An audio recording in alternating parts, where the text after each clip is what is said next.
The rain falls steadily on Arkham Island as the Batmobile approaches the Asylum gates on this particular night. Batman sits in the driver's seat, his cape wrapped around him, while the Joker sits secured in the back, laughing quietly to himself after his recent capture at Gotham City Hall. The Joker had taken the mayor hostage, but something about the whole situation felt too easy to Batman. The clown prince of crime had practically let himself be caught, and now as they drive toward Arkham Asylum, Batman can't shake the feeling that something is wrong. The asylum looms ahead to the rain and fog, its Gothic architecture making it look more like a haunted castle than a medical facility. This place has stood on Arkham Island for over a century, originally built by Amadeus Arkham to treat the mentally ill. But over the years, it has become something else entirely, a dumping ground for Gotham's criminally insane, a place where madness breeds and festers behind stone walls and iron bars. As the Batmobile enters a secure entrance tunnel, Batman maintains his grip on the steering wheel, his white eyes behind the cowl scanning everything, taking in every detail. The Joker continues his soft laughter in the back, occasionally making comments about how he's missed his home away from home. The security guards at the entrance recognize the Batmobile immediately and begin the procedures to allow them entry to the maximum security area. The vehicle comes to a stop in the intensive treatment lobby, where several armed guards are waiting. Batman emerges first, his cape flowing behind him as he moves to extract the Joker from the vehicle. The Joker emerges with his hands bound, his permanent grin stretched across his chalk-white face, his green hair slightly disheveled from a capture. He makes jokes about the accommodations, wondering if his old cell has been kept warm for him. Commissioner Gordon is already there waiting, having arrived separately to oversee the transfer. He nods to Batman, a gesture of respect between two men who have worked together for years to keep Gotham safe. Gordon mentions that he doesn't like this, that something feels off about how easily the Joker was captured. Batman agrees but says they have no choice but to process him according to protocol. The group begins moving through the intensive treatment building, with Batman personally escorting the Joker while guards flank him on both sides. The Joker keeps up a running commentary, making observations about the decor, joking about the last time he was here, asking if certain staff members are still around. His voice echoes off the sterile walls, creating an unsettling atmosphere despite the heavy security presence. As they walk, they pass through several security checkpoints. Each one requires verification, scanning, and approval before the heavy doors will open to allow them to proceed. The Joker comments on each checkpoint, noting that security has been upgraded since his last visit. He seems particularly amused by the new body scanners, joking that they better not be checking for his winning personality because the machine might explode. The walls of the corridor are lined with photographs and paintings depicting the history of Arkham Asylum. Images of Amadeus Arkham, the founder, stare down at them as they walk. The Joker makes mocking comments about each picture, creating fictional backstories for the serious-looking doctors and administrators frozen in time in these portraits. Batman remains silent, but his eyes are constantly moving, checking corners, watching shadows, never relaxing his vigilance. They enter an elevator that will take them deeper into the facility. As the doors close, the Joker starts humming a tune, something light and cheerful that contrasts sharply with the oppressive atmosphere. The elevator descends slowly, and through the glass panels, they can see other levels of the facility, each one containing different security levels for different types of inmates. The Joker waves at some unseen figure on one of the floors they pass, laughing when there's no response. When the elevator doors open, they're in the processing area of the intensive treatment building. Here, the walls are reinforced concrete, painted in institutional colors meant to be calming, but which only add to the sense of unease. Medical staff in white coats are waiting, along with more security guards. The Joker greets them all like old friends, asking about their families, making inappropriate jokes about their appearance. The processing area contains several holding cells where new inmates are kept before being assigned to their permanent locations. The Joker is led toward one of these cells, still maintaining his cheerful demeanor. He comments on how the last time he was here, the walls were a different color, and wonders if they repainted after that little incident with the exploding whoopee cushions he had hidden in his cell. As they approach the cell, Batman notices something subtle. Some of the guards seem nervous, more nervous than they should be even when dealing with someone as dangerous as the Joker. Their eyes dart around and their hands shake slightly. Batman's detective instincts immediately go on high alert, but before he can act on his suspicions, everything begins to happen very quickly. The guard who has been walking behind them suddenly turns his gun on the other guards. His face transforms, revealing a manic grin that shows he's been exposed to Joker toxin. The other guards are caught completely off guard as their colleague opens fire with tranquilizer darts, dropping them one by one. Commissioner Gordon reaches for his weapon but is hit before he can draw it, collapsing to the floor unconscious but alive. Batman immediately moves to subdue the corrupted guard, but the Joker's laugh fills the air as more inmates begin emerging from areas where they shouldn't be. The electronic locks on the cells begin opening on their own, and Batman realizes that this entire transfer has been a trap.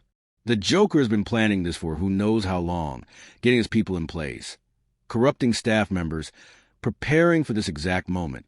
The Joker's restraints fall away, apparently having been fake or tampered with the entire time. He stretches his arms above his head, cracking his knuckles, and his grin somehow gets even wider as he looks at Batman.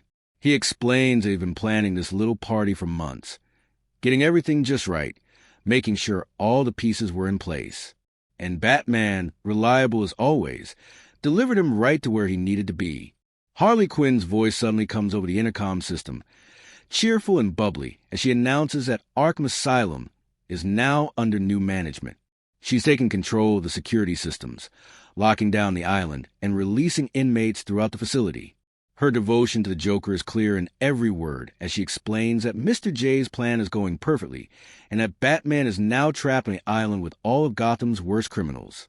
Batman immediately moves to attack the Joker, but the Clown Prince of Crime is already backing away, more freed inmates flooding into the area to create a barrier between them. The Joker taunts Batman, telling him that the fun is just beginning, that he has such wonderful things planned for this evening. He mentions that Batman might want to be careful, as he's released everyone from their cells, including some individuals that even the Joker finds a bit too intense. The intensive treatment building security systems begin to malfunction, with lights flickering and electronic doors slamming shut and opening at random. Harley Quinn continues her announcements over the intercom, providing commentary like she's hosting a game show. She mentions that all the doctors and guards who aren't part of their plan have been secured for their own safety, though her definition of safety seems questionable at best.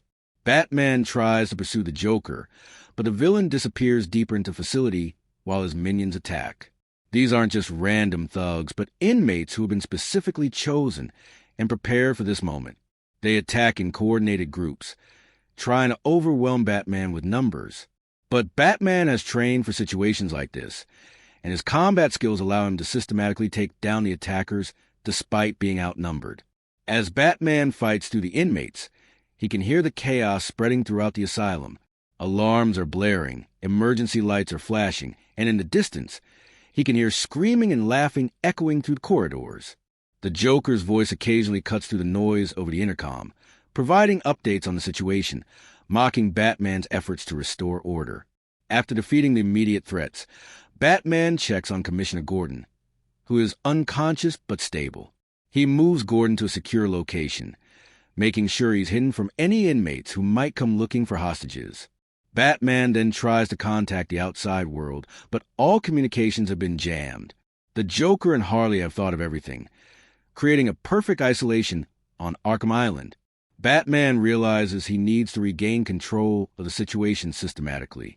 He can't just chase after the Joker blindly, but needs to secure the facility section by section, rescue any staff or guards who might still be alive, and figure out what the Joker's real plan is. This isn't just about taking over the asylum. The Joker always has a bigger scheme in mind.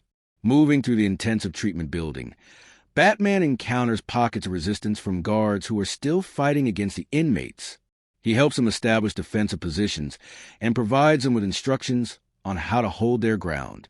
These brave men and women are vastly outnumbered, but with Batman's tactical guidance, they manage to create safe zones within the chaos. The architecture of Arkham Asylum becomes both an advantage and a hindrance. Batman knows these buildings well, having been here countless times over the years to deliver criminals. He knows the layout, the secret passages, the maintenance tunnels. But the inmates know them too, especially those who have been here for extended periods. The asylum becomes a three-dimensional battlefield where threats can come from any direction. As Batman moves through the facility, he starts to piece together the scope of the Joker's plan. This isn't just a simple takeover. There's been extensive preparation. Some of the staff have been compromised for weeks or even months, slowly smuggling in equipment and weapons.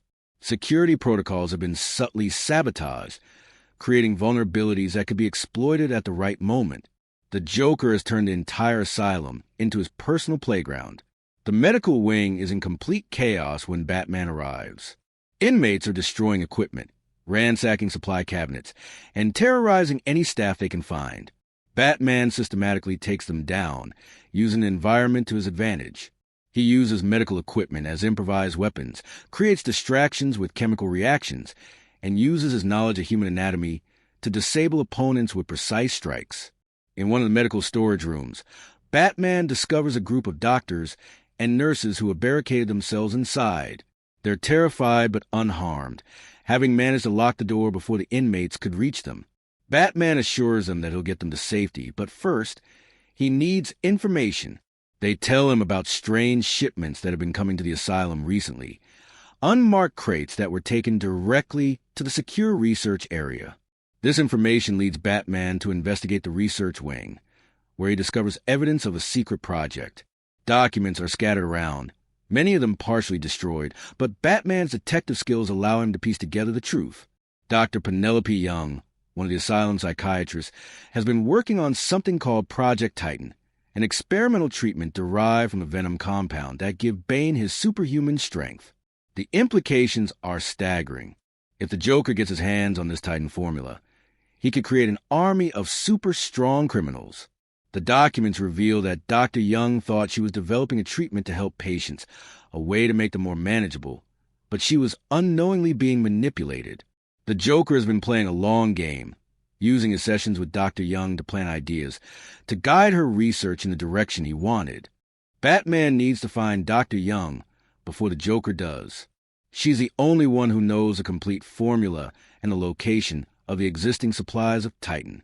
But the asylum is vast, and with inmates running free throughout the facility, finding one person becomes a dangerous needle in a haystack situation. Batman decides to head to the medical facility's main records room to access the computer systems and track Dr. Young's location. The journey to the records room takes Batman to the penitentiary building, which has become a war zone. Inmates have formed gangs, fighting each other for territory and resources. Some are loyal to the Joker, others to different villain leaders who have been freed, and some are just taking advantage of the chaos to settle old scores. Batman has to navigate through these conflicts, sometimes using them to his advantage by letting different groups weaken each other before intervening. In the penitentiary, Batman encounters several high-profile inmates who have been freed. Victor Zash, the serial killer who marks his body with tallies for each of his victims, is stalking through the corridors with a makeshift knife. He's not interested in the Joker's grand plan, but sees this as an opportunity to add to his count. Batman has to stop him before he can reach any of the staff or guards who are still hiding in the building. The confrontation with Zash is tense and psychological. The killer taunts Batman, talking about the futility of his mission to save everyone, how death is the only truth in the world. He moves with unpredictable patterns, his insanity making him difficult to predict. But Batman has faced Zash before and knows his patterns. He uses psychological tactics of his own, getting into Zash's head, disrupting his focus, and finally taking him down with a combination of combat techniques and psychological warfare. After securing Zash, Batman continues toward a records room, but the path is blocked by a group of inmates who have set up a makeshift barricade. They're armed with improvised weapons taken from the prison workshop and kitchen. Batman needs to find an alternative route, which leads him through the asylum's old ventilation system. These maintenance tunnels run throughout the entire facility, providing access to areas that would otherwise be unreachable. Crawling through the ventilation system, Batman can hear conversations from different parts of the asylum. Inmates discussing their plans, guards trying to organize resistance, and occasionally, the Joker's voice providing updates and encouragement to his followers. It's through these overheard conversations that Batman learns Harley Quinn has taken over security control room in the mansion, the administrative building that oversees the entire island. The ventilation system leads Batman to an area above the records room, where he can observe before entering. Several inmates are already there, trying to access computers but lacking the knowledge to bypass the security systems. Batman drops down silently, using stealth takedowns to eliminate the threats one by one. These inmates never see him coming, taken out by a shadow that moves faster than they can react. With the records room secured, Batman accesses a computer system. His hacking skills, developed over years of detective work, allow him to bypass the corrupted security protocols that Harley has put in place. He discovers Dr. Young's location. She's locked herself in the secure wing of the medical building, but the Joker's men are already trying to break through her defenses. Batman also discovers something else in the computer system. There are references to a hidden facility beneath Arkham Island, something that wasn't part of the original blueprints. Further investigation reveals that years ago, Batman himself had this secret facility constructed as a backup base of operations. He had anticipated that one day he might be trapped on the island and need resources. This Batcave, as the files call it, contains spare equipment, medical supplies, and most importantly, a computer system that might be able to override Harley's control of the asylum. But first, Batman needs to save Dr. Young. He races through the asylum toward her location, moving with increased urgency. Along the way, he encounters more freed inmates, each group more organized than the last. The Joker has clearly given different groups different objectives, creating multiple layers of chaos that Batman has to navigate through. The botanical gardens between the buildings have been transformed into a maze of danger. The inmates have used gardening tools as weapons and have created traps using the greenhouse equipment. The normally peaceful space, designed to provide therapeutic gardening opportunities for minimum security patients, has become a jungle of threats. Batman uses his cape to glide over some obstacles, his grappling hook to bypass others, and when necessary, his combat skills to clear a path. As Batman gets closer to Dr. Young's location, he starts encountering inmates who have been affected by fear toxin. Their movements are erratic, their eyes wide with terror, and they're attacking anything that moves, including other inmates. This means Scarecrow has been freed as well, and is somewhere on the island spreading his psychological warfare. The fear toxin-affected inmates present a different kind of threat. They're unpredictable, driven by hallucinations and terror rather than rational thought. They're also more dangerous in some ways because they're not holding back, their fear having pushed them beyond normal human limitations. Batman has to be careful not to seriously injure them, as they're not responsible for their actions while under the influence of the toxin. Batman finally reaches a secure medical wing, where Dr. Young has barricaded herself. The Joker's men have almost broken to the reinforced door, using stolen tools and explosives. Batman attacks them from behind, using the element of surprise to quickly even the odds. The fight is intense, with the inmates using everything at their disposal, from medical equipment to furniture as weapons. After defeating the attackers, Batman gets Dr. Young to open the door. She's terrified but trying to maintain her professional composure. She immediately starts apologizing, explaining that she had no idea her research would be used this way. She thought she was helping people, creating a treatment that would calm violent patients without the need for heavy sedation or restraints. Dr. Young explains that the Titan formula is based on the venom compound that Bane uses, but she's modified it to be more stable and controllable. At least, that was the idea. The Joker has been manipulating her research from the beginning, using their therapy sessions to plant suggestions and guide her work. She realizes now that every breakthrough she thought she made on her own was actually orchestrated by the Joker. The existing supply of Titan is stored in a secret production facility in the Botanical Gardens, Dr. Young reveals. She gives Batman the access codes and begs him to destroy it before the Joker can get his hands on it.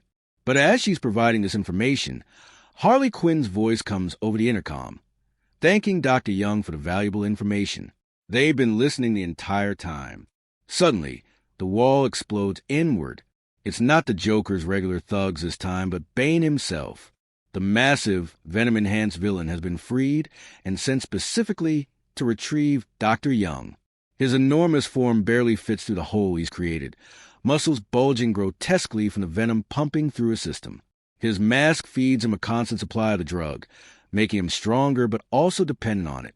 Batman immediately moves to protect Dr. Young, but Bane is faster than his size would suggest. He grabs the Doctor with one massive hand, while swinging at Batman with the other. The Dark Knight dodges, but the force of Bane's swing destroys medical equipment and leaves cracks in the reinforced concrete wall. This is going to be a difficult fight. Batman tries to maneuver Bane away from Dr. Young, using his agility to stay out of the Brute's reach while looking for an opening. But Bane isn't just strong. He's also intelligent and experienced. He knows Batman's tactics and doesn't fall for the usual feints and distractions. He keeps Dr. Young close, using her as both a shield and a hostage. The fight moves to the medical wing, destroying everything in its path.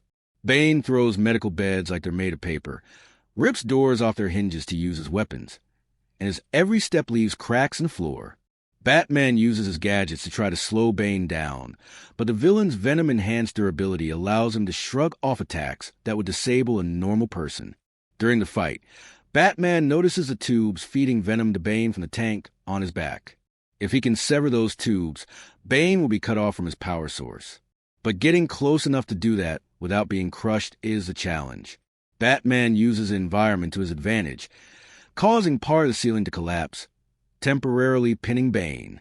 In that moment of distraction, Batman uses a batarang to sever one of Bane's venom tubes. The villain roars in rage and pain as his strength begins to diminish.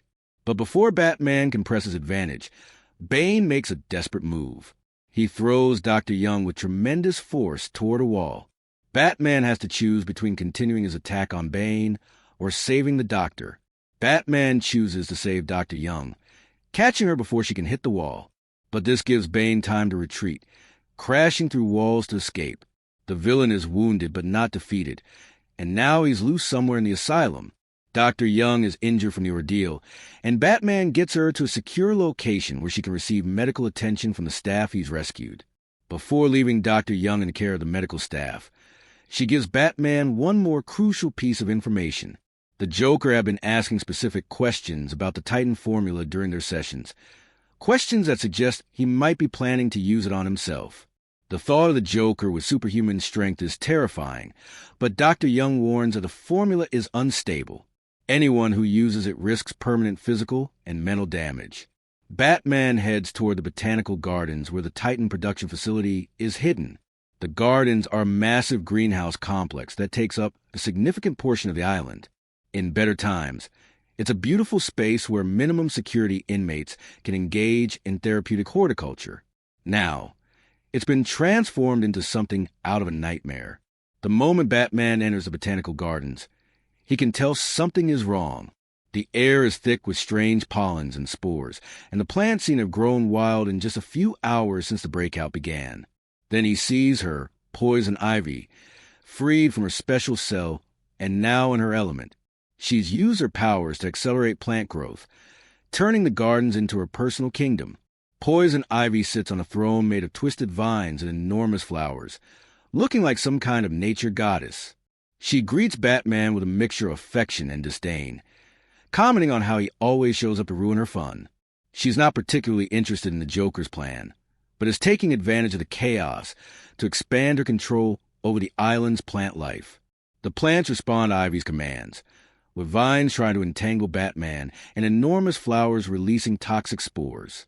Batman has to use his full array of gadgets to navigate through the garden, using explosive gel to clear paths through the overgrowth and his cape to protect himself from the toxic spores.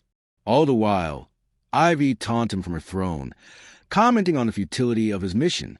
Batman realizes he can't reach the Titan facility with Ivy controlling the gardens. He needs to confront her directly. But getting to her means passing through her plant defenders, each one more dangerous than the last. Some plants spit acid, others have thorns like swords, and some release pheromones that try to confuse his senses. The path to Ivy is like navigating through a living maze that's constantly changing. Walls of thorns spring up to block his path, while the floor becomes treacherous with roots that try to trip him. Batman uses his detective vision to identify structural weak points in the greenhouse that he can exploit, causing sections of the glass ceiling to collapse and disrupt Ivy's control over certain areas. When Batman finally reaches Ivy, she doesn't fight him directly at first.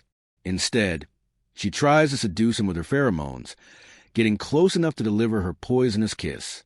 Batman has prepared for this, having synthesized an antidote from his previous encounters with her. When her primary weapon fails, Ivy becomes enraged and the real battle begins. The fight with Poison Ivy is unlike any other. She doesn't rely on physical strength, but on her control over the plant life. Massive Venus flytraps emerge in the ground, trying to swallow Batman whole. Vines with the strength of steel cables whip through the air, and the very ground beneath his feet becomes unstable as roots shift and move. Batman uses fire-based gadgets to keep the plants at bay, knowing that despite Ivy's enhancements, the plants are still vulnerable to flame. He creates a ring of fire around Ivy, cutting her off from the majority of her plant army. Isolated and weakened, she becomes vulnerable to Batman's direct attacks. After a fierce battle, he manages to defeat her, using a special sedative designed specifically for her unique physiology. With Ivy defeated, the plants in the garden begin to return to their normal state, though the accelerated growth remains. Batman can now access the Titan production facility, but he knows the Joker's men won't be far behind. He needs to destroy the facility quickly before they arrive in force. The production facility is hidden beneath the botanical gardens, accessed through a concealed entrance behind a waterfall in the greenhouse's tropical section. It's a sterile, high-tech laboratory that contrasts sharply with the organic chaos above. Here, Dr. Young conducted her experiments, developing and refining the Titan formula. Batman finds stores of the completed Titan formula, enough to create dozens of enhanced soldiers if the Joker gets his hands on it. He begins setting explosive charges to destroy the facility, but he's interrupted by the arrival of Bane. The villain has recovered from their earlier encounter and followed Batman here, drawn by the promise of the Titan formula. Bane reveals that he's known about Dr. Young's experiments all along. The Joker promised him an unlimited supply of Titan in exchange for his cooperation. It would free him from his dependence on Venom, while giving him even greater strength. The thought of being more powerful than ever before has driven Bane to ally himself with the Joker, despite their lack of trust in each other. The rematch with Bane takes place in the cramped confines of the production facility. The limited space works both for and against Batman. Bane can't maneuver as freely, but neither can Batman use his usual hit-and-run tactics. It becomes a brutal close-quarters fight, with Batman having to use every trick he knows to stay out of Bane's grip. During the fight, some of the Titan containers are damaged, and the formula begins leaking. Batman realizes that if the facility explodes with the formula released, it could contaminate the water supply for the entire island. He needs to contain the spill while still fighting Bane, adding another layer of complexity to an already dangerous situation. Batman manages to use Bane's own strength against him, tricking him into charging into support pillars that cause parts of the ceiling to collapse. As Bane is temporarily trapped under debris, Batman quickly contains the Titan spill and adjusts his explosive charges to ensure complete incineration of the formula. But as he's about to trigger the explosives, Bane breaks free. In desperation, Bane injects himself with some of the Titan formula, combining it with his existing Venom enhancement. The transformation is horrifying. His already massive frame grows even larger, muscles bulging to inhuman proportions. His mind, already affected by years of Venom use, descends further into madness. He's become a monster in every sense of the word. The Titan-enhanced Bane is almost unstoppable. His strength has increased exponentially, and he seems to feel no pain. Batman's attacks barely faze him, and the confined space of the facility means there's nowhere to run. Batman realizes he needs to use Bane's enhanced state against him. The Titan formula is unstable, and Bane's body is being pushed beyond its limits. Batman leads Bane on a chase through the facility, using his agility to stay just out of reach. Each time Bane charges, Batman dodges at the last second, causing the brute to crash into walls and equipment. The repeated impacts, combined with the strain the Titan formula is putting on his body, begin to take their toll. Bane's movements become more erratic, his breathing labored. Finally, Batman manages to sever all of Bane's venom tubes while simultaneously triggering the explosive charges he'd set earlier. As the facility begins to explode around them, Bane collapses, his body unable to maintain the Titan enhancement without the venom base. Batman drags the unconscious villain out of the facility just as it's consumed by fire, destroying all remaining traces of the Titan formula, or so he believes.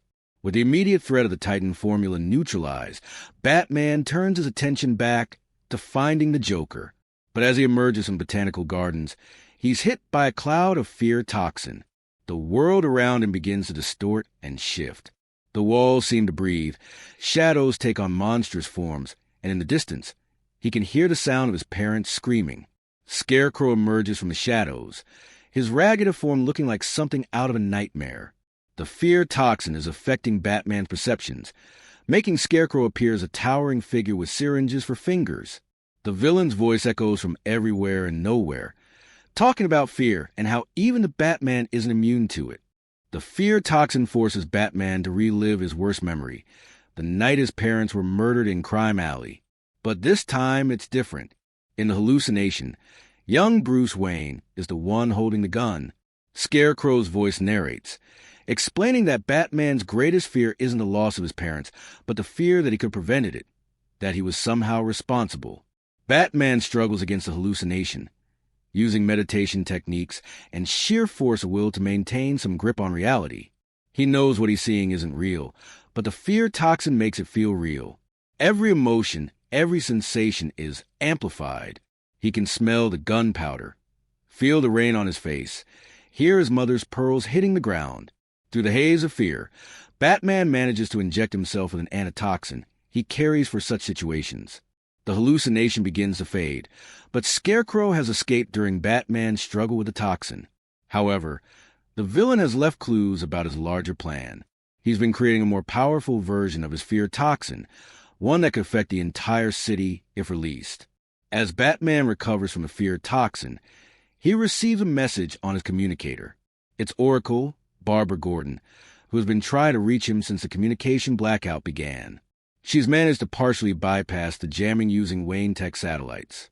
She informs him that the situation on the island is being monitored by authorities on the mainland, but they can't send help due to the Joker's threats.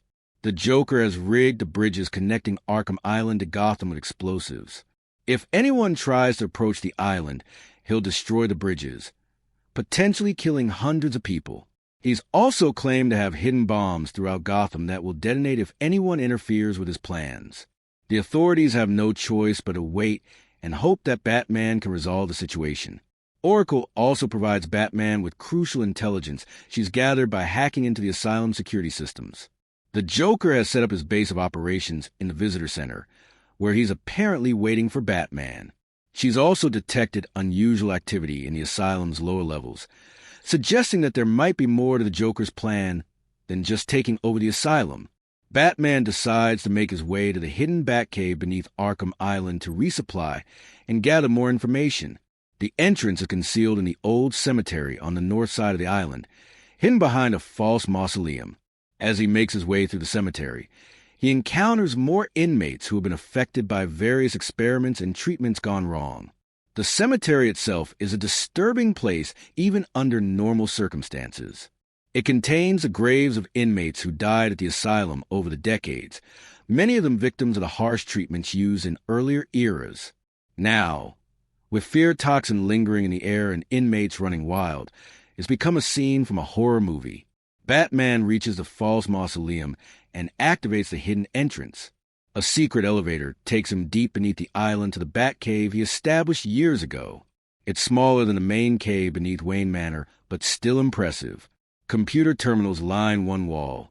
Spare costumes and equipment are stored in sealed containers, and there's even a medical station for treating injuries. Using the Batcave's computers, Batman is able to get a better picture of what's happening on the island. He discovers that the Joker has been planning this takeover for over a year, slowly corrupting staff members, smuggling in equipment, and manipulating Dr. Young's research. But there's something else, references to a party that the Joker has planned, though the details are encrypted. Batman also discovers that several high-security inmates are still unaccounted for. Killer Croc is somewhere in the sewers beneath the asylum. Victor Zash has escaped after Batman captured him earlier, and there are reports of strange occurrences in the medical facility that suggest something else has been released. After resupplying and treating his injuries from the battles with Bane and the effects of the fear toxin, Batman heads back to the surface. He needs to confront the Joker, but first, he wants to secure the remaining dangerous inmates to prevent them from causing more chaos.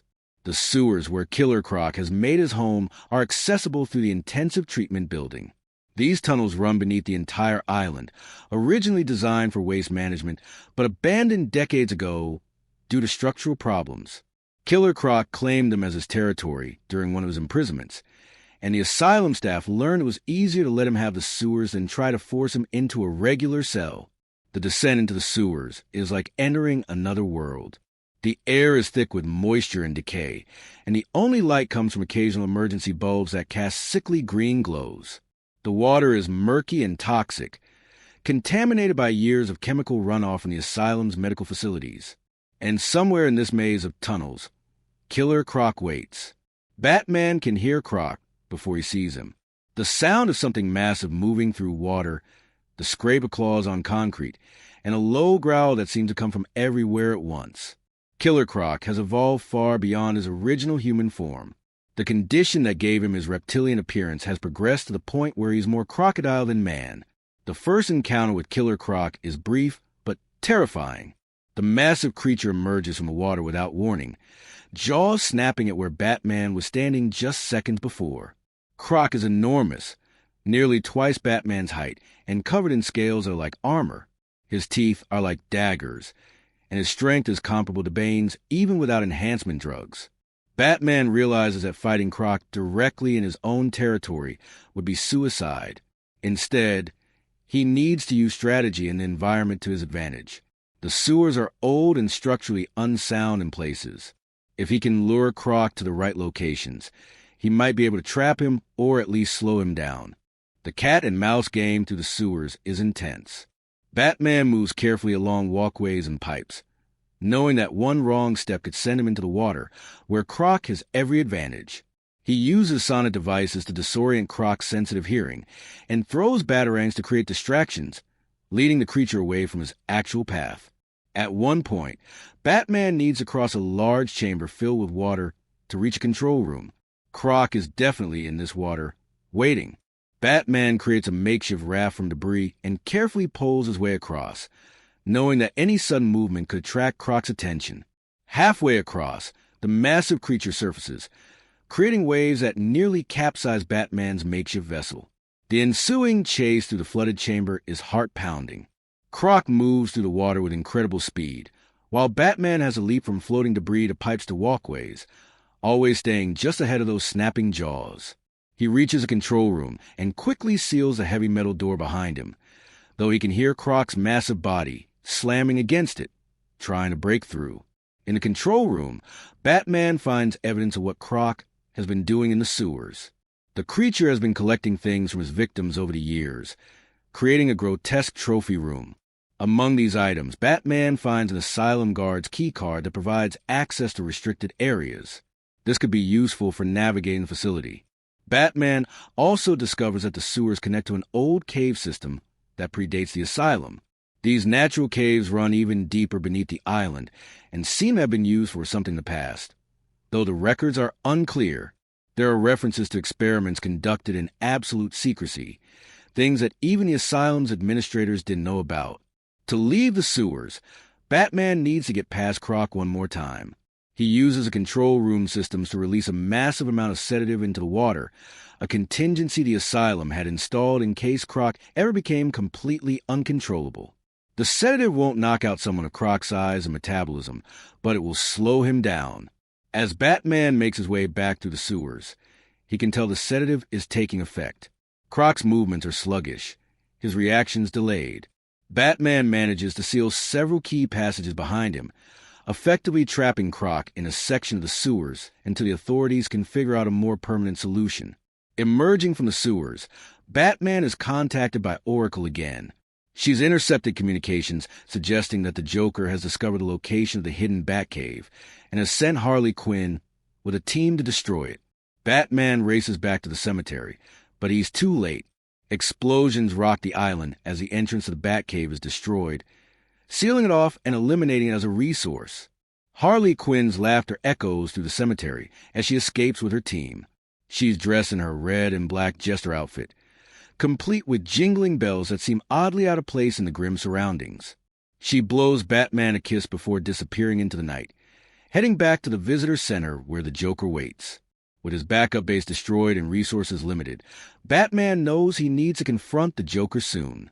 But first, he receives a distress signal from the medical facility. Dr. Sarah Cassidy, one of the few doctors still free, reports that something terrible has been released from a maximum security wing, something that was supposed to have been destroyed years ago. The medical facility has become a maze of horror. The lights flicker intermittently, casting long shadows down the corridors. Medical equipment has been repurposed into weapons by inmates, and the walls are covered in disturbing graffiti painted with what looks disturbingly like blood. The fear toxin has been released here too, creating pockets of hallucinogenic gas that Batman has to navigate carefully. In the maximum security wing, Batman finds evidence of Project Nightfall, an experimental program from the Asylum's darker days. The project involved attempts to create the perfect assassin by removing all emotion and moral constraints from test subjects. Most of the subjects died or went completely insane, but one survived, locked away in a specialized cell for decades. This survivor, known only as Patient X, has been released. Unlike the other inmates who are driven by madness or criminal intent, Patient X is something else entirely. They move with mechanical precision, showing no emotion, no hesitation, no fear. They're the perfect killer, and they've been programmed with only one objective: eliminate all threats. Batman's encounter with Patient X is unlike any fight he's had before. His opponent doesn't respond to psychological tactics, doesn't feel pain in any meaningful way, and analyzes his fighting style in real time, adapting to counter his techniques.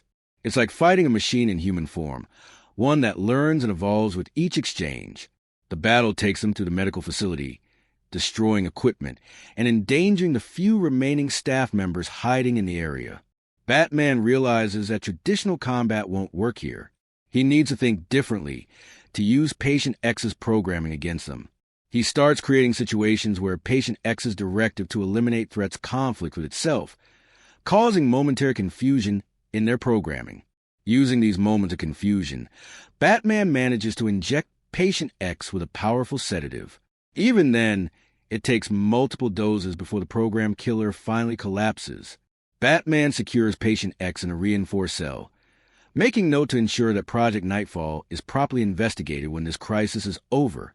Dr. Cassidy provides Batman with disturbing information about the Joker's recent medical visits.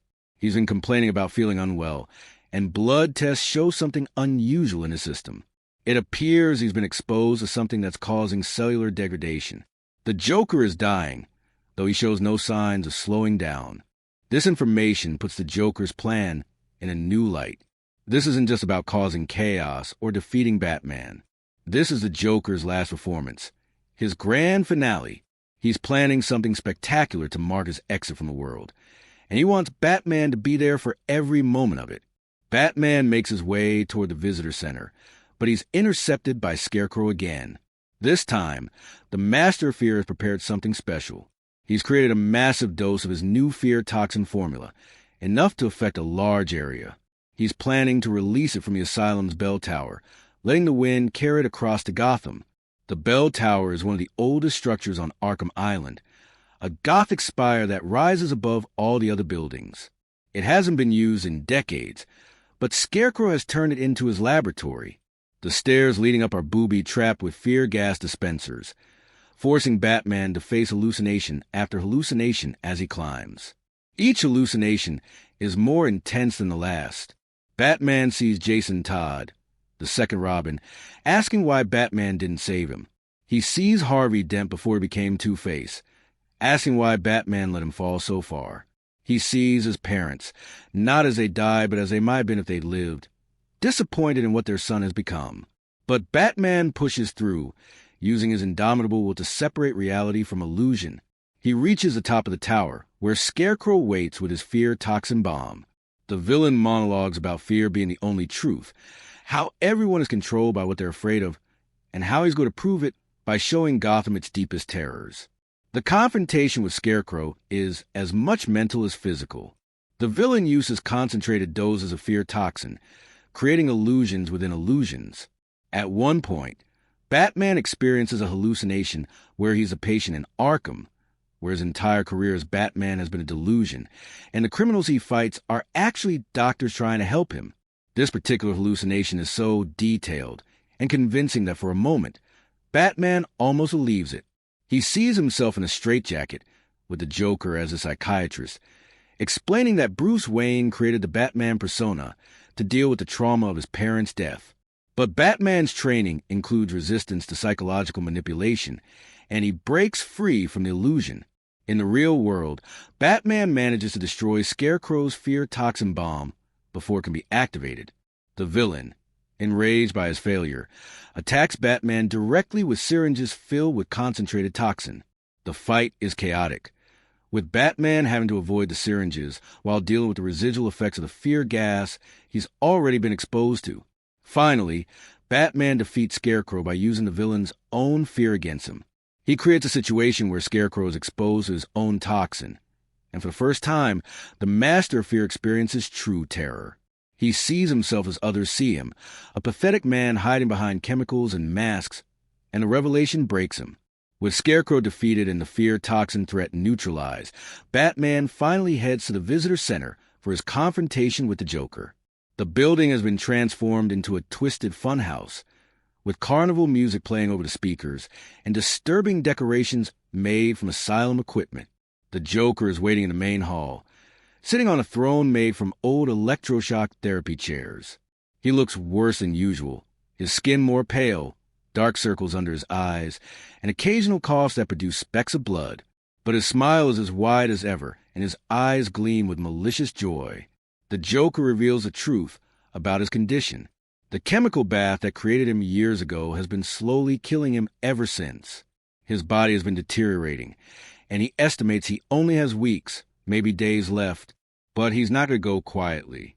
He wants his death to mean something, to be remembered forever. He also reveals the truth about the Titan formula.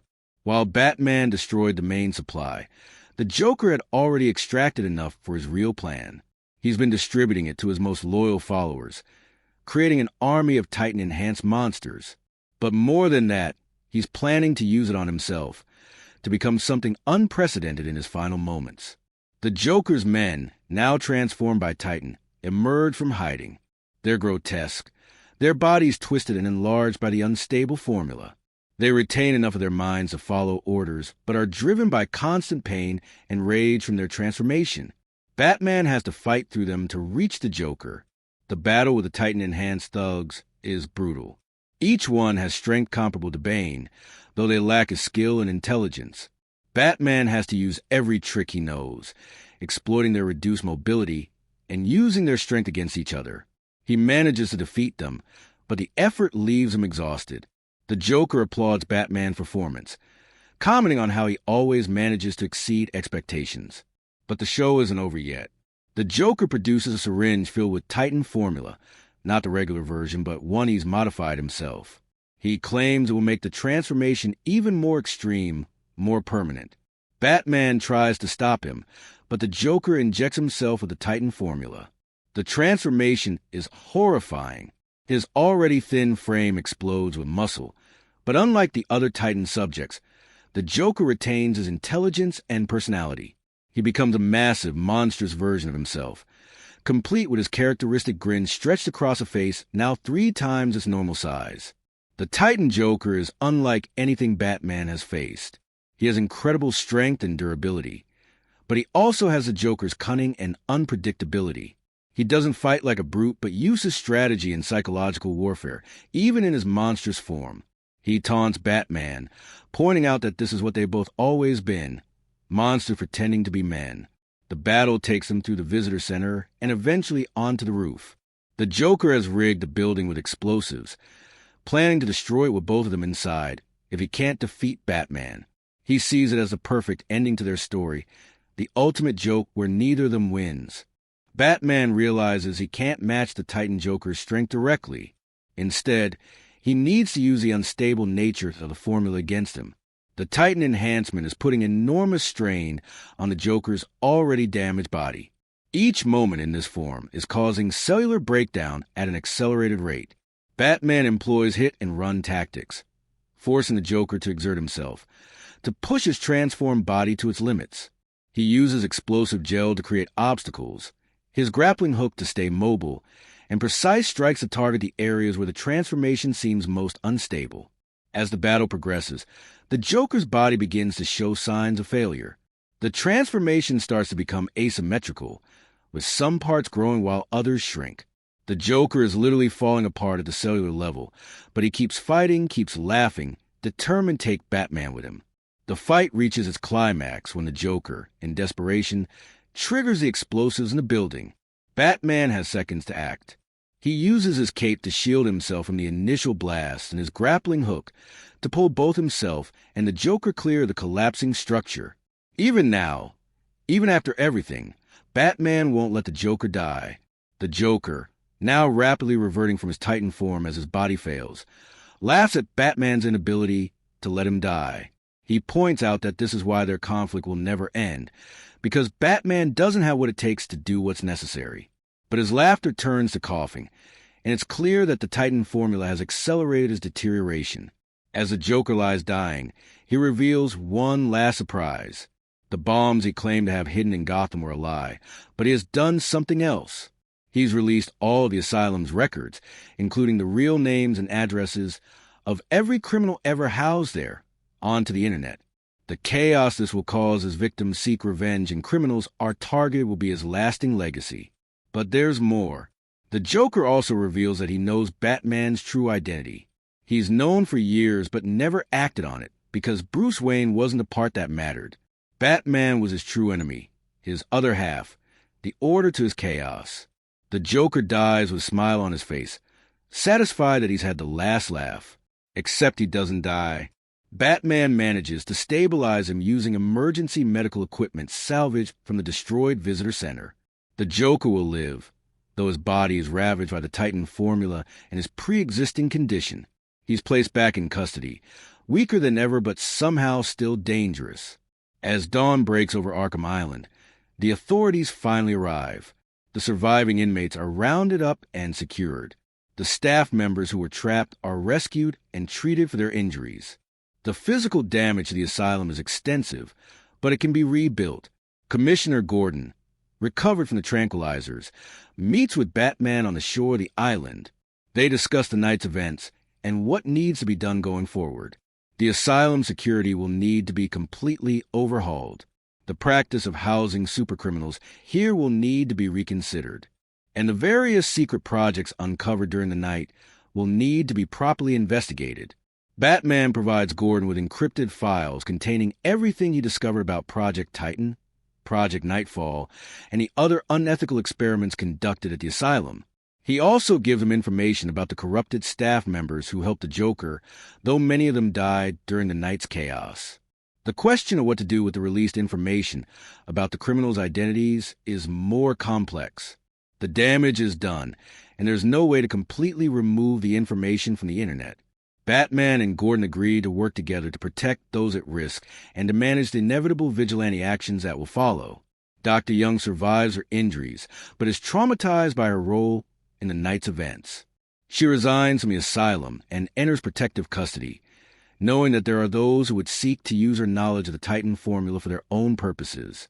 Her research is classified and locked away, though Batman keeps a copy in case the formula ever resurfaces. Harley Quinn is captured trying to leave the island. Without the Joker to lead her, she seems lost, alternating between manic cheerfulness and deep depression. She's placed in intensive psychiatric care, though the damage done by her relationship with the Joker may be irreversible. Poison Ivy is returned to her specially designed cell, one that prevents her from accessing any plant life. She seems oddly content, having enjoyed her brief freedom and the chaos she caused. She makes cryptic comments about seeds she planted during her escape, suggesting that her influence on the island's flora may not be entirely reversed. Bane is in critical condition from his use of the Titan formula. His body, already damaged from years of venom use, couldn't handle the additional strain. He'll survive, but he may never be able to use venom again without risking death. For someone whose identity was so tied to his strength, this is perhaps a fate worse than death. Killer Croc remains trapped in the sealed section of the sewers. Plans are made to transfer him to a more secure facility, one better equipped to handle his unique condition. There's talk of trying to treat his mutation, though previous attempts have all failed. Scarecrow is found in the bell tower, still affected by his own fear toxin. He's in a catatonic state, trapped in an endless nightmare of his own making. The doctors aren't sure he'll ever recover, and there's debate about whether it would be merciful to leave him in his current state. Victor Zash is discovered hiding in the morgue, having spent the night adding to his tally. Several inmates who were injured during the chaos never made it to safety, falling victim to his blade. He's placed in complete isolation, considered too dangerous to be housed with other inmates. Patient X presents a unique problem. With no identity and no memory beyond their programming, there's debate about whether they should be treated as a victim or a threat. Batman advocates for attempting to deprogram them, to give them a chance at a real life, though the process will be long and potentially dangerous. The destruction of the hidden Batcave is a significant loss for Batman. While he has other resources, the strategic advantage of having a base on Arkham Island is gone. He makes plans to establish new contingencies, knowing that this won't be the last crisis at the Asylum. As Batman prepares to leave the island, he reflects on the night's events. The Joker's plan was ultimately defeated, but the cost was high. Lives were lost, dangerous secrets were revealed, and a fragile order that kept Gotham's worst criminals contained has been shattered. The Asylum itself will need to be completely rebuilt, not just physically but philosophically. The events of the night have shown that simply containing dangerous individuals isn't enough. There needs to be real treatment, real security, and real accountability. The cycle of escape and recapture that has defined Arkham for so long needs to be broken. Batman also considers the Joker's final words about knowing his identity. If the Joker knew, who else might know? And what does it mean that his greatest enemy chose not to act on that knowledge? It suggests a level of complexity to their relationship that Batman finds disturbing. The release of the inmates' information creates a new crisis that will take months or years to fully resolve. Families of victims now know where to direct their anger. Former criminals trying to reform have had their past exposed. The social fabric of Gotham has been damaged in ways that can't be easily repaired. But there are also signs of hope. The courage shown by the Asylum staff who protected patients during the crisis. The quick thinking of the guards who managed to contain some areas despite being vastly outnumbered. The doctors who risked their lives to help the injured. These acts of heroism show that even in the darkest places, there are those who will stand against evil. Batman returns to Gotham as the sun rises fully, casting long shadows across the city. He knows that the night's events will have lasting repercussions. The Joker may be contained, but his influence has spread beyond the Asylum walls. The chaos he unleashed will continue to ripple outward. Oracle has been monitoring the situation in Gotham throughout the night. She reports increased criminal activity as various gangs try to take advantage of the chaos. She's also tracking vigilante groups forming in response to the released information about the inmates. Batman will need to manage both threats while the city adjusts to this new reality. The Wayne Foundation announces a major donation to help rebuild Arkham Asylum and support the victims of the night's events. Bruce Wayne makes a public statement about the need for criminal justice reform and better mental health treatment. It's a delicate balance, using his public persona to address problems that Batman uncovered. In the days following the Arkham incident, investigations revealed the full extent of the corruption that allowed the Joker's plan to succeed. Several high-ranking officials are implicated in covering up the unethical experiments at the Asylum. The scandal reaches into Gotham's government and medical establishment. Dr. Young's Titan research becomes a point of intense debate. While the formula itself was destroyed, the knowledge of how to create it still exists. Various organizations, both legal and criminal, begin seeking anyone with knowledge of the project. Batman works to ensure that this information doesn't fall into the wrong hands. The psychological impact on Batman himself is significant. The repeated exposure to fear toxin, the physical battles, and the emotional toll of the night's events have left their mark. Alfred notices that Bruce is more withdrawn than usual, spending longer hours in the cave, preparing for threats that may never materialize. The relationship between Batman and the Joker has evolved through this encounter. The Joker's willingness to die for his plan, his knowledge of Batman's identity, and his successful release of the inmate information have changed the dynamic. The Joker proved that even from a position of weakness, even while dying, he could still cause massive damage. The other villains who participated in the night's events have also been changed. Bane's loss of his Venom enhancement forces him to reconsider his identity. Poison Ivy's brief taste of freedom has made her more determined to escape. Scarecrow's exposure to his own toxin may have fundamentally broken his mind. Harley Quinn's separation from the Joker, even temporarily, provides an opportunity for treatment that didn't exist before. Some doctors believe that without his constant influence, she might be able to recover some of her original personality. Others argue that the damage is too extensive, that Harleen Quinzel is gone forever. The asylum itself becomes a symbol of the night's events. Plans for its reconstruction include input from Batman, who provides designs for improved security measures. The new asylum will be more than just a prison, but a genuine treatment facility, though whether it can fulfill that promise remains to be seen. The cave system discovered beneath the island during the crisis becomes a subject of investigation. It appears that these natural caves were used for unofficial experiments dating back to the asylum's founding. The full extent of what was done in these hidden spaces may never be known, as many records were destroyed. The impact on Gotham's criminal underworld is significant. With the Joker temporarily weakened and Bane disabled, power vacuums open up in the city's criminal hierarchy. New players emerge, some inspired by the chaos at Arkham, others seeing opportunity in the disruption.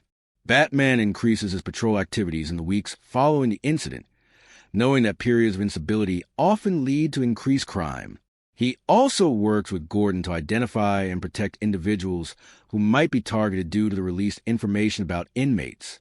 The medical community in Gotham faces scrutiny over the unethical experiments conducted at Arkham. Several doctors lose their licenses, and new oversight measures are put in place. The Hippocratic Oath of first, do no harm, takes on new meaning in light of projects like Titan and Nightfall. The Wayne Foundation funds research into treating the various conditions that affect Arkham's inmates. From Killer Croc's mutation to the Joker's chemical alteration, there's renewed interest in finding actual cures rather than just containment. Though Batman knows that some conditions, particularly those affecting the mind, may be beyond current medical science. Public opinion about Batman shifts following the Arkham incident. While many see him as a hero who prevented a larger catastrophe, others question why such events keep happening in Gotham. There are calls for Batman to be held accountable, to work more closely with official law enforcement. The reconstruction of Arkham Asylum proceeds slowly. Every system is being redesigned, every protocol reconsidered. The new facility will have multiple redundancies, isolated systems that can't all be compromised at once, and better separation between different security levels. The Joker, recovering in a maximum security medical ward, seems oddly quiet. He's physically weakened, perhaps permanently, but his mind remains sharp. He occasionally sends messages to Batman through various channels, reminding him that their game is far from over. Batman establishes new protocols for dealing with mass breakouts and asylum emergencies. He creates detailed files on each major inmate, including psychological profiles, weakness assessments, and containment strategies. These files are encrypted and shared with select members of law enforcement. The fear toxin exposure has lasting effects on some of the asylum staff who were caught in Scarecrow's attacks. They suffer from persistent hallucinations and anxiety, requiring extensive treatment. This leads to new research into antidotes and treatments for fear toxin exposure. The environmental damage to Arkham Island from Poison Ivy's accelerated plant growth creates an unexpected benefit. The island becomes a unique ecosystem, with plants that shouldn't naturally coexist thriving together. Scientists want to study it, though Batman warns about potential dangers lurking in Ivy's creations. As time passes, the night at Arkham becomes legend in Gotham. Stories are embellished, details forgotten or exaggerated. But for those who were there, who experienced the terror and chaos firsthand, the memories remain vivid. The Asylum staff form a support group, sharing their experiences and trauma. Batman continues to monitor the surviving victims of the Titan formula. Those who were transformed suffer from ongoing health problems, their bodies unable to fully recover from the dramatic changes. Some require constant medical care, casualties of the Joker's plan who survived but didn't escape unscathed. The legal ramifications of the night's events continue for months. Lawsuits are filed against the Asylum, the city, and various officials. Questions about accountability and oversight lead to reforms in how Gotham handles dangerous criminals. New laws are passed regarding experimental treatments and prisoner rights. Wayne Enterprises develops new technologies based on lessons learned from the Arkham incident. Better communication systems that can't be easily jammed, improved less lethal weapons for law enforcement, and enhanced medical treatments for various conditions encountered that night. The relationship between Batman and the Arkham staff evolves. Where once he was seen as an outsider, his actions during the crisis earn him respect and trust. Some staff members become informal allies, providing him with information about inmate activities and potential security concerns. The reconstruction of the Asylum includes a memorial to those who died during the Joker's takeover. Their names are etched in stone, a permanent reminder of the cost of failure in containing dangerous individuals. Batman visits it occasionally, reinforcing his commitment to preventing such tragedies. New inmates arrive at the temporary facilities while Arkham is rebuilt. Some are inspired by the Joker's actions, seeing him as a figure to emulate. Others are terrified by what happened, understanding that Arkham is not just a prison, but a place where monsters are made and contained.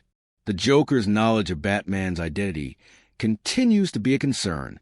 If he knew, he might have told others, or left information to be discovered. Batman increases security around Wayne Manor and his other properties, knowing that the separation between his two identities may be compromised. Research into the Titan formula, despite its destruction, continues in secret. Some see potential medical applications if the formula could be stabilized. Others want to ensure that if it ever resurfaces, there will be ways to counter it. Batman keeps his own research, knowing that knowledge of such things can't be completely suppressed. The underground areas of Arkham Island are thoroughly explored following the incident. More hidden rooms and forgotten experiments are discovered, painting a picture of an institution that has harbored dark secrets throughout its history. Some areas are sealed permanently, deemed too dangerous to explore. The psychological profiles of the major villains involved in the incident are updated based on their actions that night. The Joker's willingness to die for his plan, Bane's desperation for power, Ivy's environmental extremism, Scarecrow's sadistic use of fear, all provide insights into their motivations and potential future actions.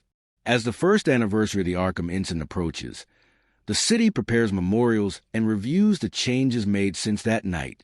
Crime rates have fluctuated, new villains have emerged, and the rebuilt asylum is nearly complete.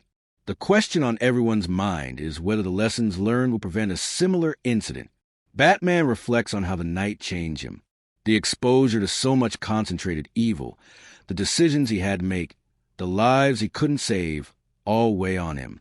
But it also reinforces his mission, showing him that even in the darkest moments, one person can make a difference. The Joker, from a secured medical cell, sends Batman a message on the anniversary. It's a simple note that says, "Thank you for the memories." It's a reminder that their conflict isn't over, that as long as they both exist, they're destined to clash again and again. The new Arkham Asylum officially opens with enhanced security measures and treatment protocols. The building looks different, less gothic and imposing, more like a genuine medical facility. But beneath the modern exterior, it's still a place where society puts people it doesn't know how to handle. The first inmates are transferred to the new facility with extreme caution. Every system is tested, every protocol followed to the letter. Batman observes from a distance, looking for weaknesses that might be exploited. He finds several minor issues and discreetly ensures they're addressed. Dr. Young, still in protective custody, publishes a paper about the ethical responsibilities of treating dangerous patients. She doesn't mention Titan directly, but her arguments about the balance between treatment and security clearly come from her experiences. It becomes required reading in forensic psychiatry programs. Bane, now without his venom enhancement, begins showing signs of intellectual growth. Without the constant influence of the drug, his mind clears, and he demonstrates a tactical brilliance that made him dangerous even before his enhancement. This development concerns Batman, as an intelligent Bane might be more dangerous than a strong one. Poison Ivy's plants on Arkham Island continue to grow in unexpected ways. Some have developed properties that interest pharmaceutical companies. Potential cures derive from her manipulations. The irony that Ivy's environmental terrorism might lead to medical breakthroughs isn't lost on anyone. Scarecrow remains his fear-induced catatonia, but brain scans show constant activity. He's experiencing something, perhaps an endless nightmare of his own making. Some doctors want to try to bring him out of it. Others argue it would be cruel to wake him only to face justice for his crimes. Killer Croc is successfully transferred to a new facility designed specifically for his needs. It includes a controlled aquatic environment where he can exist more comfortably while still being contained. Early reports suggest he's less aggressive in this more suitable environment. The impact of the released inmate information continues to ripple through Gotham. Support groups form for families of victims, some seeking justice, others closure. Batman works behind the scenes to prevent vigilante violence while ensuring legitimate grievances are addressed through legal channels. Harley Quinn shows small signs of improvement without the Joker's constant influence. She has moments of clarity where she seems to remember who Harleen Quinzel was. But these moments are brief, and she quickly retreats back into her Harley persona, as if the real world is too painful to face. The Joker's physical condition stabilizes, but doesn't improve. The combination of his original chemical bath, years of damage, and the Titan formula have left him permanently weakened. Yet his mind remains sharp, and he continues to be considered extremely dangerous despite his physical limitations. Batman upgrades his equipment based on lessons learned during the Arkham incident. New antitoxins for various poisons, improved armor capable of withstanding superhuman strength, and better communication systems that can't be jammed. He prepares for the possibility of facing similar situations in the future. The Asylum's new administration implements regular drills for various emergency scenarios. Staff are trained in evacuation procedures, containment protocols, and basic self-defense. The goal is to ensure that if another incident occurs, the staff will be better prepared to protect themselves and their patients. Research into the various conditions affecting Arkham's inmates continues with new funding and oversight. The goal is to find actual treatments rather than just containment methods. Progress is slow, but there are small breakthroughs that provide hope for eventual cures. The caves beneath Arkham Island are partially converted into additional secure storage and emergency facilities. What was once a hidden space for unethical experiments becomes part of the asylum's official infrastructure, though some areas remain sealed due to contamination or structural dangers. Public tours of the new Arkham Asylum are offered to show the improvements and build public confidence. These carefully controlled visits show the medical facilities, security measures, and treatment programs. Batman observes these tours from hidden vantage points, looking for security vulnerabilities. The anniversary of the Arkham incident becomes an annual day of remembrance in Gotham. It's a reminder of how quickly order can turn to chaos, but also how ordinary people can show extraordinary courage in crisis. The survivors of that night are honored as heroes. Batman's relationship with the reformed Arkham continues to evolve.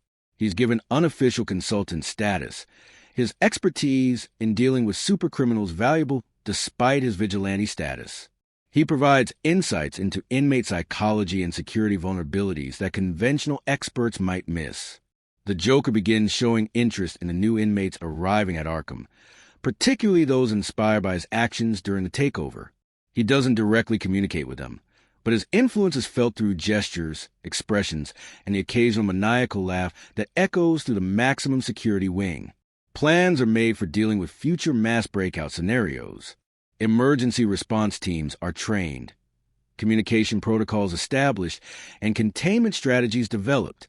The goal is to prevent any single individual from being able to orchestrate a takeover like the Joker did. The psychological impact on Gotham citizens becomes a subject of study.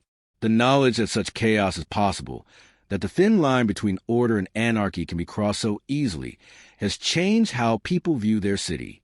Some leave Gotham entirely. Others become more involved in community safety efforts. Wayne Enterprises continues to develop technologies to help manage supercriminal threats.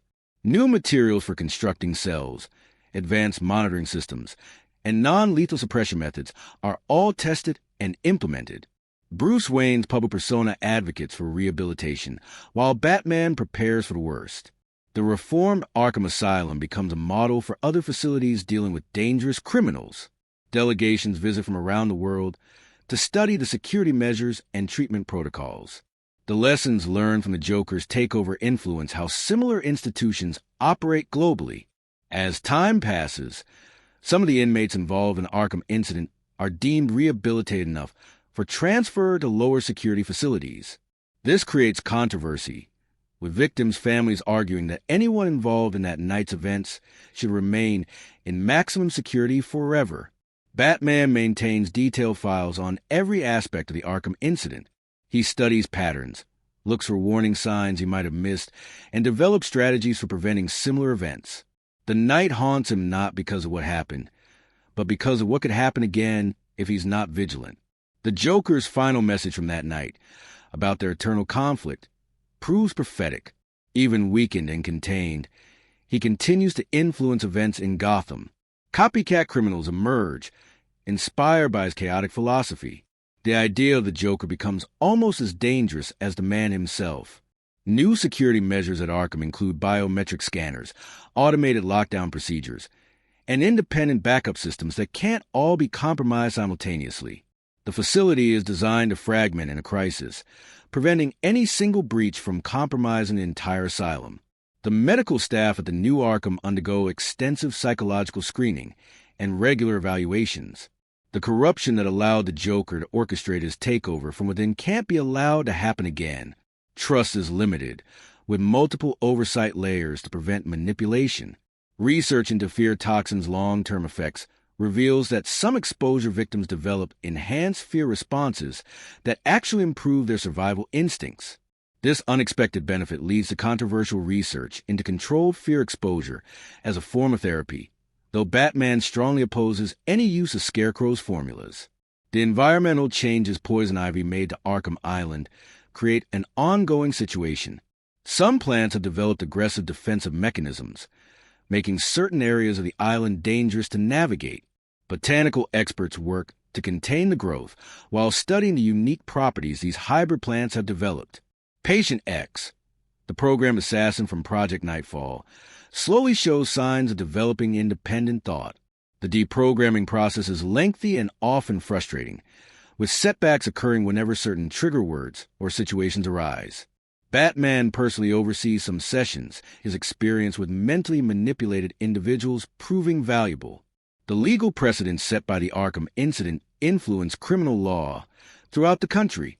New legislation addresses the rights of victims when criminal information is leaked, the responsibilities of institutions housing dangerous individuals, and the limits of experimental treatments on prisoners. Commissioner Gordon implements new protocols for police response to asylum emergencies. Special units are trained specifically for dealing with escaped supercriminals, equipped with specialized gear and psychological preparation for facing individuals with extraordinary abilities or severe mental illness. The underground sections of Arkham Island yield more secrets as exploration continues. Documents are found suggesting that the asylum's founder, Amadeus Arkham, may have conducted his own unethical experiments, setting a dark precedent that continued to the institution's history. Batman notices patterns in the criminal activity following the Arkham incident. Some criminals avoid any action that might send them to the asylum, genuinely terrified of being caught in another incident. Others seem drawn to it, wanting to be part of something they see as legendary. The Joker's health continues to deteriorate, though slowly. Medical staff note that he seems to be at peace with his condition, even enjoying the irony of being kept alive by the same system he tried to destroy. He spends his time observing, planning, waiting for an opportunity that may never come. Harley Quinn's treatment takes an unexpected turn when she begins creating art as therapy. Her drawings and paintings provide insights into her fractured psyche, showing the constant battle between Harleen Quinzel and Harley Quinn. Some pieces are disturbingly beautiful. Others are pure chaos on canvas. The financial cost of the Arkham incident and subsequent rebuilding reaches into the billions. Gotham's economy struggles to absorb the impact, with some calling for the asylum to be closed permanently and its inmates transferred to federal facilities. Bruce Wayne uses his influence to keep the asylum in Gotham, knowing that moving the inmates would just relocate the problem. New inmates arriving at Arkham are subjected to extensive screening to prevent anyone with hidden agendas from infiltrating the facility. This process sometimes reveals individuals who are planning copycat incidents, inspired by the Joker's successful takeover. Batman develops contingency plans for each major inmate at Arkham, detailed strategies for recapture if they escape. These plans are constantly updated based on observed behavior and new intelligence. He shares sanitized versions with Asylum security, keeping the most effective tactics to himself. The anniversary of the incident brings protests from various groups. Some demand the asylum's closure. Others call for harsher treatment of inmates, and a few advocate for more humane conditions. The debate reflects broader societal questions about punishment, rehabilitation, and public safety. Strange phenomena are reported on Arkham Island at night. Security guards speak of seeing figures that vanish when approached, hearing voices from empty rooms, and feeling watched in certain areas. Whether these are lingering effects of fear toxin, psychological trauma, or something else remains unexplained. The Joker begins leaving small messages in his cell, written in various substances, including food, soap, and occasionally blood. They're not escape plans or threats, but philosophical musings about chaos, order, and the nature of sanity. These writings are collected and studied by psychiatrists trying to understand his mind. Bane starts a chess club among the inmates, using the game to maintain his tactical thinking without physical enhancement. He becomes surprisingly positive influence in this limited capacity, though Batman remains suspicious of his motives. The botanical samples from Poison Ivy's modified plants lead to several medical breakthroughs. Treatments for certain cancers, new antibiotics, and innovative pain medications are developed. Ivy herself refuses to cooperate with the research, viewing any human benefit from her plants as a betrayal of nature. Killer Croc's new aquatic environment proves so successful that similar habitats are constructed for other inmates with special needs. This more humane approach to containment reduces violent incidents and improves overall inmate health, though it requires significant resources to maintain. The communication blackout technology used during the Joker's takeover is reverse-engineered and countermeasures are developed. New emergency communication systems are installed throughout Gotham that can operate on multiple frequencies and platforms, making a complete blackout nearly impossible. Batman notices that some of the asylum staff who survived the incident have developed an almost supernatural ability to sense when inmates are planning something. This hypervigilance, born from trauma, makes them incredibly effective at their jobs but takes a toll on their personal lives. The Joker's knowledge about Batman's identity continues to create complications. Small comments and jokes that could be interpreted as references to Bruce Wayne keep Batman on edge, never knowing if the Joker has shared this information or is simply enjoying the psychological game. Dr. Young's research notes, despite being classified, are leaked online by hackers. The information is incomplete and largely useless without her expertise, but it creates a black market for Titan-related materials. Batman and Oracle work together to track down and eliminate these threats. The new Arkham Asylum implements art and music therapy programs, attempting to provide positive outlets for inmates. Surprisingly, some of the most violent criminals produce beautiful works, suggesting depths to their personalities beyond their crimes. Security footage from the night of the incident is used to create training simulations for law enforcement and military units. The chaos of that night provides valuable lessons in crisis management, tactical response, and psychological warfare. The Scarecrow's fear toxin formula, despite efforts to destroy all samples, continues to surface in Gotham's criminal underworld. Diluted versions are sold as drugs, creating new problems for law enforcement and new patients for Arkham. Harley Quinn begins corresponding with psychology students studying her case. Her letters are carefully monitored, but they provide unique insights into the mind of someone who voluntarily embraced madness for love. Some students find her sympathetic, others terrifying. The rebuilt asylum includes a museum documenting its history, including the Joker's takeover. This controversial decision is meant to educate and warn, though some argue it glorifies the violence. Batman ensures certain details that could be used to plan future incidents are omitted. Environmental activists, inspired by Poison Ivy's actions but not her methods, begin legal campaigns to preserve a unique ecosystem she created on Arkham Island. This creates a complex situation where the results of eco-terrorism might be legally protected.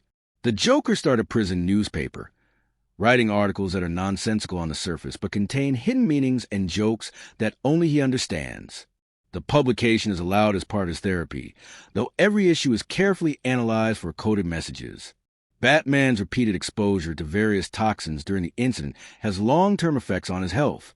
Alfred notices changes in his brain chemistry and insists on regular medical checkups. Bruce develops new protocols for dealing with chemical attacks, including preventive treatments. The asylum's new architecture includes works by artists who claim inspiration from the inmates. Abstract sculptures and murals that capture the essence of madness without glorify create an unsettling but thought-provoking environment. Victor Zsasz isolation leads him to create elaborate fantasies about his victims, talking to empty air as if they were present. Psychiatrists debate whether this is a coping mechanism or further deterioration. His cell is under constant surveillance to prevent self-harm or attempts to add to his tally. The economic impact of the Arkham incident continues rippling through Gotham. Insurance companies refuse to cover businesses near the asylum. Property values plummet in certain areas, and the city struggles to attract new investment while housing so many dangerous individuals. Patient X begins showing emotional responses during therapy, crying for the first time when discussing memories that surfaced during treatment. This breakthrough suggests that the programming from Project Nightfall might not be permanent, offering hope for recovery. The Joker's physical weakness leads to him developing new psychological tactics. Unable to physically intimidate, he becomes even more manipulative, turning inmates and sometimes staff against each other with carefully placed words and suggestions. Batman establishes a network of informants within the asylum, staff members who provide him with intelligence about inmate activities and potential security risks. This unofficial network operates outside normal channels, providing early warning of developing threats. The anniversary memorial becomes increasingly elaborate each year, with families of victims creating a garden of remembrance on the mainland overlooking Arkham Island. Each plant represents a life affected by that night's events. New technologies developed in response to the Arkham incident include advanced biometric monitoring that can detect stress patterns indicating potential violence, automated sedative dispensing systems for emergency situations, and architectural designs that can isolate sections instantly. Bane begins writing his memoirs, documenting his life before and after Venom. His intelligence and strategic thinking become more apparent without the drug's influence, though he struggles with the loss of physical power that defined him for so long. The Joker's influence on popular culture grows despite his containment. Movies, books, and art inspired by his chaotic philosophy appear throughout Gotham and beyond. Batman works to counter this cultural influence, knowing that ideas can be as dangerous as actions.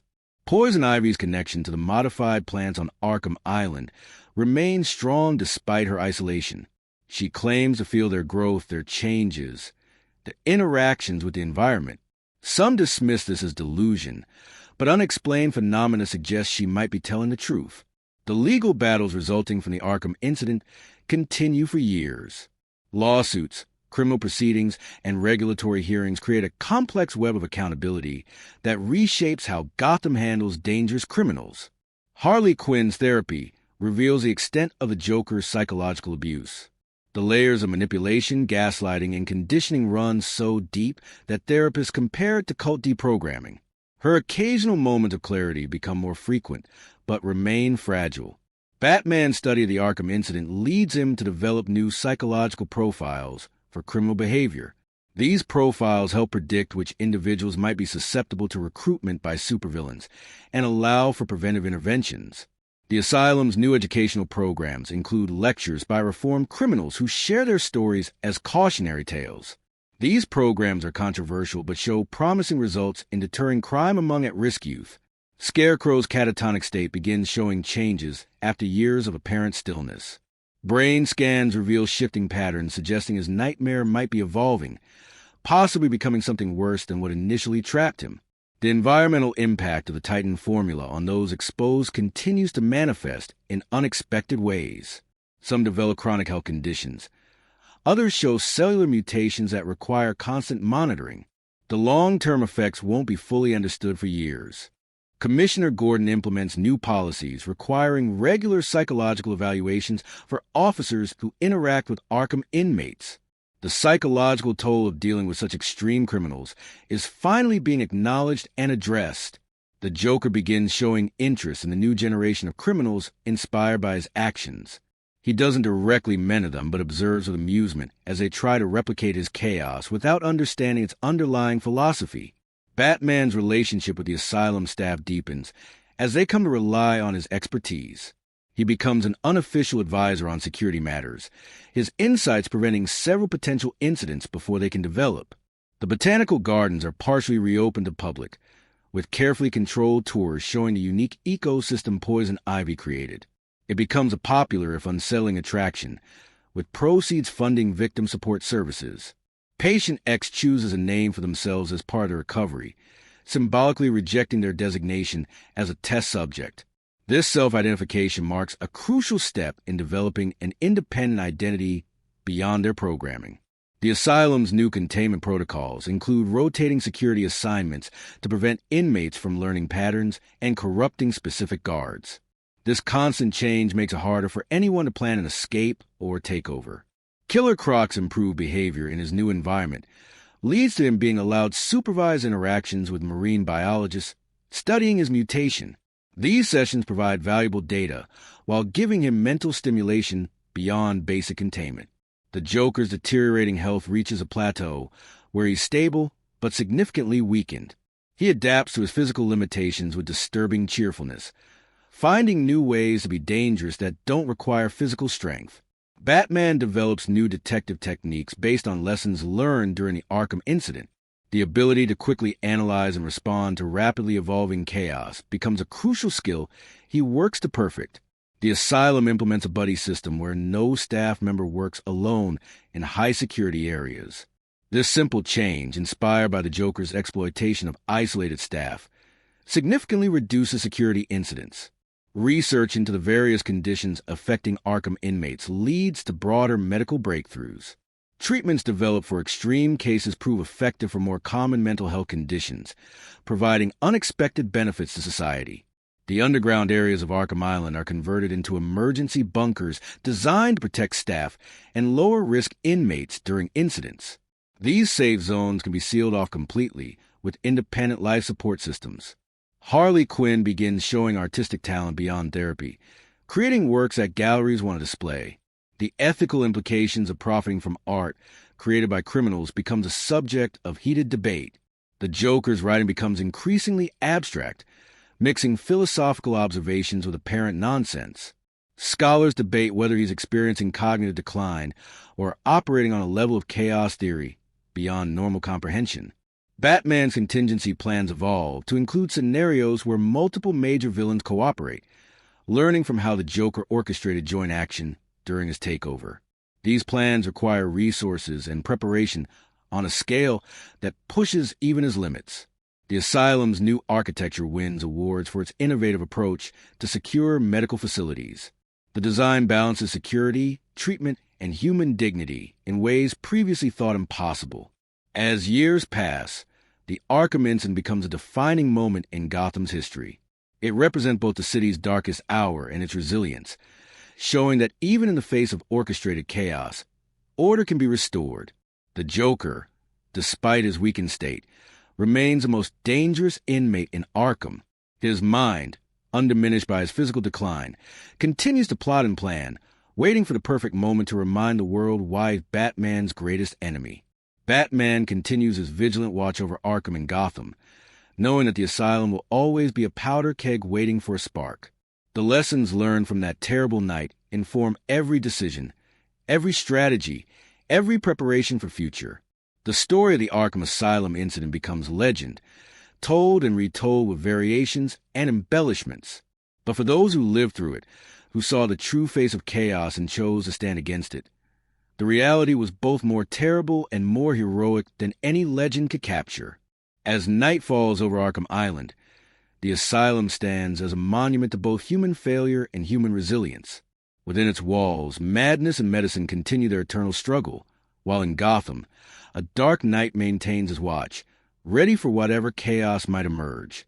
The complete story of that night at Arkham Asylum serves as a reminder that evil is real, chaos is always possible, and heroes are defined not by their victories but by their willingness to stand against the darkness, no matter how many times it rises. In the end, the Arkham incident changed everything and nothing. The asylum was rebuilt, the criminals were recaptured, and life in Gotham continued.